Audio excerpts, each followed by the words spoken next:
தமிழக ஆளுநராக RN ரவி இன்று பதவியேற்பு. உயர்நீதிமன்ற தலைமை நீதிபதி பதவி பிரமாணம் செய்து வைக்கிறார். ஒரே நாளில் நாடு முழுவதும் 2,50,00,000 பேருக்கு தடுப்பூசி போடப்பட்டது. கொரோனா தடுப்பு நடவடிக்கையில் மத்திய அரசு புதிய சாதனை.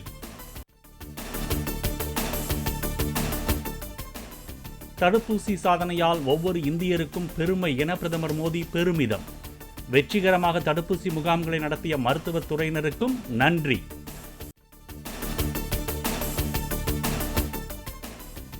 பெட்ரோல் டீசல் GST வரம்புக்குள் வராது என நிதியமைச்சர் நிர்மலா சீதாராமன் திட்டவட்டம். தமிழ்நாடு உட்பட அனைத்து மாநிலங்களும் எதிர்ப்பு தெரிவித்துள்ளதாகவும் பேட்டி.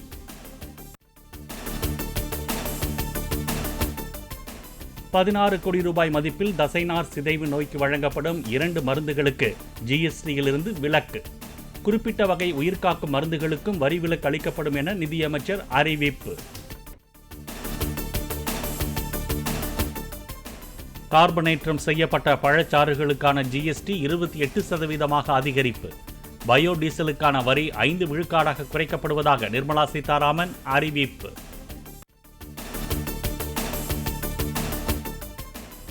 ஸ்விக்கி, ஜொமேட்டோ போன்ற ஆன்லைன் உணவு டெலிவரி நிறுவன சேவைக்கு GST வரி விதிப்பு. GST கவுன்சில் கூட்டத்திற்கு பின் நிதி அமைச்சர் நிர்மலா சீதாராமன் அறிவிப்பு. கொரோனா சிகிச்சை மருந்துகளுக்கான GST சலுகை டிசம்பர் 31 வரை நீட்டிப்பு. புற்றுநோய் மருந்துகளுக்கான GST 5% குறைக்கப்படுவதாக அறிவிப்பு.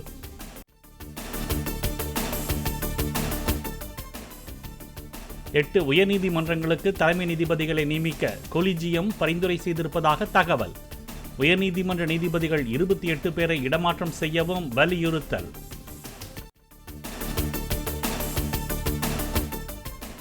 ஊரக உள்ளாட்சி அமைப்புகளுக்கான பதவியிடங்கள் ஏலம் விடப்படுவதை தடுக்க வேண்டும்.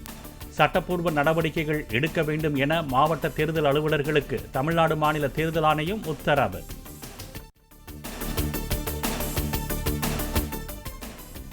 மருத்துவ படிப்பில் அகில இந்திய இடஒதுக்கீட்டில் பொருளாதாரத்தில் பின்தங்கியோருக்கு 10 விழுக்காடு இடஒதுக்கீடு விவகாரம். சென்னை உயர்நீதிமன்றத்தின் உத்தரவை எதிர்த்து உச்சநீதிமன்றத்தில் மத்திய அரசு மேல்முறையீடு. மாணவர்களை பள்ளிக்கு வரும்படி எந்த தனியார் பள்ளியும் கட்டாயப்படுத்தக்கூடாது. பள்ளிக்கல்வித்துறை அமைச்சர் அன்பில் மகேஷ் தகவல். திருவாரூர் மாவட்டம் மன்னார்குடியைச் சேர்ந்த நபர் தேசிய புலனாய்வு அதிகாரிகளால் கைது. 5 மணி நேரம் நடைபெற்ற சோதனையில் லேப்டாப், ஹார்ட் டிஸ்க், செல்போன் உள்ளிட்டவை பறிமுதல்.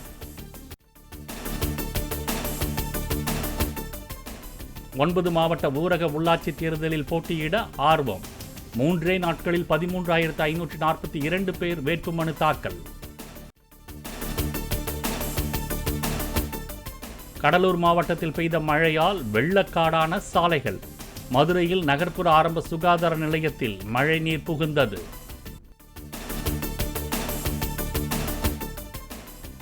சென்னை நகரில் நள்ளிரவில் பரவலாக மழை.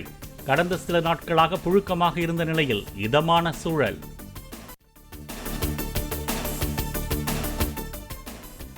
சதுரகிரி கோவிலுக்கு பக்தர்கள் செல்ல இன்று முதல் 4 நாட்களுக்கு தடை. திருவண்ணாமலை கிரிவலத்திற்கும் அனுமதி இல்லை என அறிவிப்பு. காவல் நிலையங்களில் தனியார் விளம்பரத்துடன் உள்ள பெயர் பலகைகள் அகற்றம். DGP சைலேந்திரபாபு உத்தரவை அடுத்து நடவடிக்கை.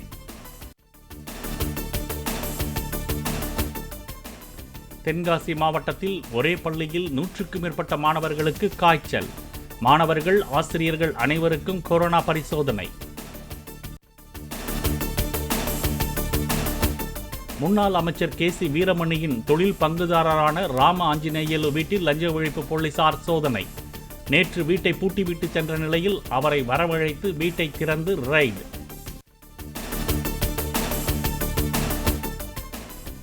சென்னை IIT வளாகம் உயிரியல் பூங்காவோ நாய்கள் பூங்காவோ பராமரிக்கும் இடமோ அல்ல. நாய்களை விடும் பகுதியாக IIT வளாகம் மாறாமல் பார்த்துக் கொள்ள வேண்டும் என அரசுக்கு உயர்நீதிமன்றம் உத்தரவு.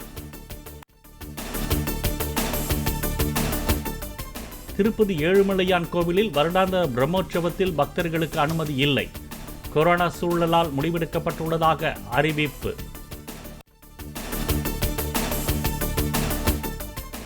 தமிழ்நாட்டில் ஒரே நாளில் 1669 பேருக்கு புதிதாக கொரோனா. 24 மணி நேரத்தில் நோய் தொற்றுக்கு 17 பேர் பலி.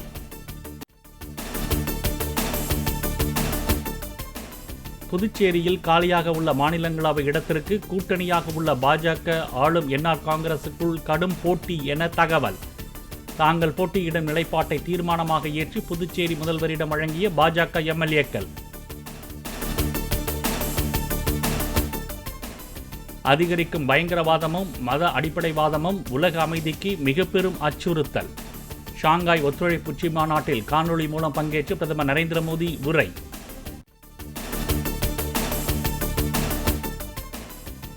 இந்தியாவிலிருந்து முதன்முறையாக சூரியனை ஆய்வு செய்வதற்கு அனுப்பப்படவுள்ள ஆதித்யா L1 செயற்கைக்கோள் அடுத்த ஆண்டின் இறுதிக்குள் செலுத்தப்பட வாய்ப்புள்ளதாக இஸ்ரோ தகவல்.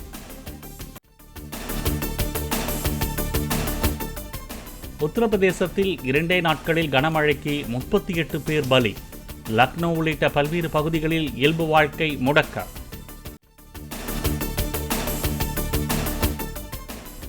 பான் எண்ணுடன் ஆதாரை இணைக்க அடுத்த ஆண்டு மார்ச் வரை அவகாசம். கோரிக்கைகளின் பேரில் காலக்கெடுவை நீட்டித்தது மத்திய அரசு.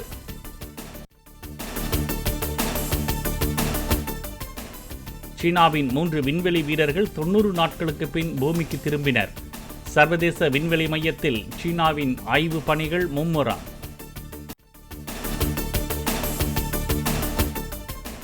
தாலிபான் அமைப்பை பயங்கரவாத இயக்கமாக அறிவிக்க வேண்டும். அமெரிக்க நாடாளுமன்றத்தில் குடியரசுக் கட்சி எம்பிக்கள் வலியுறுத்தல்.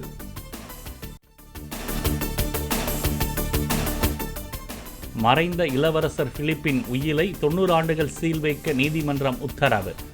ராணியின் கௌரவத்திற்காக ரகசியம் காக்க வேண்டும் என்ற கோரிக்கையை ஏற்று நடவடிக்கை.